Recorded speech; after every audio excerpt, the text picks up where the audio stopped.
जय श्री हरि। आप सभी का हमारे YouTube चैनल पर हार्दिक स्वागत है। आज मैं आप सभी के लिए लेकर आई हूँ विजया सफल और पापों का वरदान देने वाली विजया एकादशी की व्रत कथा।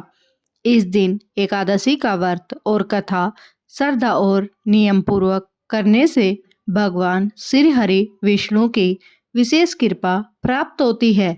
जीवन में हर कार्य में विजय प्राप्त होती है। कृपा कथा प्रारंभ होने से पहले मन को शांत करें। ओम नमो नारायणाय का स्मरण करें। तो आइए अब हम विजय एकादशी की पावन कथा का प्रारंभ करते हैं। एक बार धर्मराज युधिष्ठिर बोले कि हे जनार्दन, फागुन मास के कृष्ण पक्ष की एकादशी का क्या नाम है तथा उसकी क्या विधि है, सो सब कृपा पूर्वक कहिए। भगवान श्री कृष्ण बोले कि हे राजन, फागुन मास के कृष्ण पक्ष की एकादशी का नाम विजय एकादशी है। उसके व्रत के प्रभाव से मनुष्य को विजय मिलती है।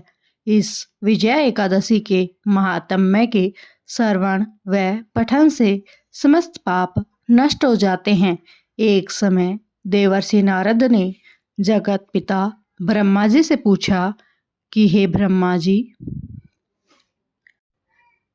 आप मुझे फागुन मास के कृष्ण पक्ष की विजया नामक एकादशी का व्रत विधान सब बतलाइए। ब्रह्मा जी बोले कि नारद, विजया एकादशी का व्रत प्राचीन तथा नवीन पापों को नष्ट करने वाला है। इस विजय एकादशी की विधि मैंने आज तक किसी से नहीं कही। यह समस्त मनुष्य को विजय प्रदान करती है। त्रेता युग में मर्यादा पुरुषोत्तम श्री रामचंद्र जी को जब 14 वर्ष के लिए वनवास हो गया था, तब वह श्री लक्ष्मण जी तथा माता जानकी सहित पंचवटी पर निवास करने लगे। उस जगह महापापी रावण ने श्री सीता जी का हरण कर लिया। इस दुखद समाचार से श्री राम जी तथा लक्ष्मण जी अंत व्याकुल हो गए और सीता जी की खोज में चल दिए। घूमते घूमते वे मनासन जटायु के पास जहाँ पहुँचे, जटायु भी अपनी समस्त कथा सुनाकर स्वर्गलोक को चला गया। कुछ आगे चलकर उनकी सुग्रीव के साथ मित्रता हो गई और बाली का वध किया। श्री हनुमान जी ने लंका में जाकर सीता जी का पता लगाया और माता सीता जी ने रामचंद्र जी तथा सुग्रीव की मित्रता का वर्णन सुनाया। वहां से लौटकर श्री हनुमान जी श्री रामचंद्र जी के पास आए और सब समाचार कह दिया। श्री रामचंद्र जी ने सुग्रीव की संपत्ति लेकर वानरों भालुओं की सेना सहित लंका को प्रस्थान किया। जब श्री रामचंद्र जी समुद्र के किनारे पहुँचे, तब उन्होंने महान अगाध और मगरमच्छों से युक्त समुद्र को देखकर श्री लक्ष्मण से कहा, हे लक्ष्मण, इस महान अगाध अनेकों जीवों से युक्त समुद्र को किस प्रकार पार कर सकेंगे। श्री लक्ष्मण जी बोले कि हे राम जी, आप आदि पुरुष पुराण पुरुषोत्तम हो।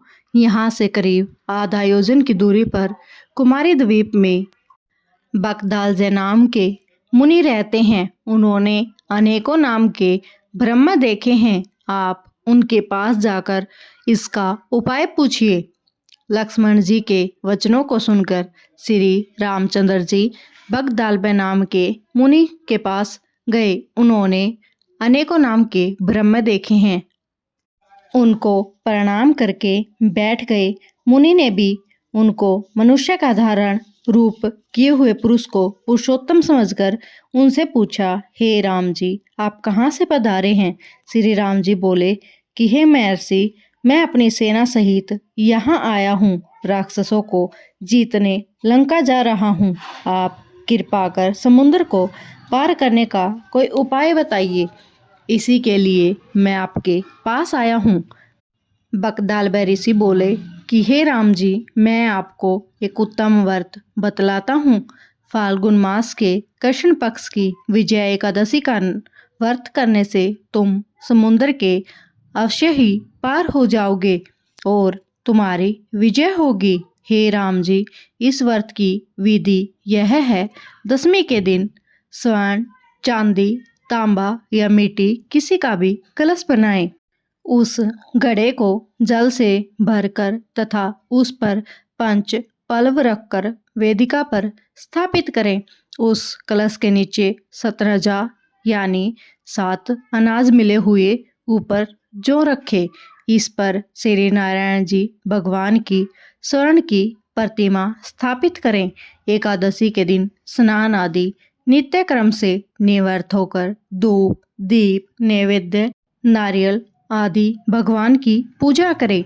इस समस्त दिन को भक्ति पूर्वक कलश के सामने व्यतीत करें और रात्रि को भी उसी जगह बैठकर जागरण करना चाहिए। द्वादशी के दिन नदी या तालाब के किनारे स्नान आदि से निवृत्त होकर उस कलश को ब्राह्मण को दे देना चाहिए। हे राम, यदि तुम इस व्रत को सेनापतियों के साथ करोगे तो अवश्य ही तुम विजयी होंगे। श्री रामचंद्र जी ने मुनि की आज्ञा अनुसार विधि पूर्वक विजय एकादशी का व्रत किया।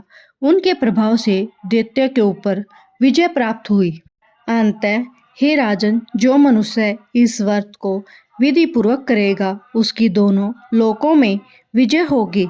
श्री ब्रह्मा जी ने नारद जी से कहा था कि हे पुत्र, जो इस व्रत को महात्म में सुनाता है उसको वाजपेयी यज्ञ के फल की प्राप्ति होती है। इस प्रकार श्रद्धालु भक्तों, विजय एकादशी कथा का पाठ पूर्ण हुआ। जो भगत श्रद्धा, विश्वास और नियम पूर्वक इस व्रत और कथा का श्रवण करता है उसे जीवन के प्रत्येक कार्य में विजय प्राप्त होती है। भगवान श्री हरि विष्णु की विशेष कृपा प्राप्त होती है। यदि यह पावन कथा आपको अच्छी लगे तो वीडियो को लाइक करें और अपने परिवार मित्रों के साथ शेयर करें। ऐसी ही धार्मिक कथाओं के लिए आप हमारे YouTube चैनल को सब्सक्राइब कर सकते हैं। कमेंट में जय श्री हरि विष्णु लिखकर अपनी श्रद्धा अवश्य प्रकट करें। जय श्री हरि विष्णु आप सभी के जीवन में सुख, शांति और विजय प्रदान करे।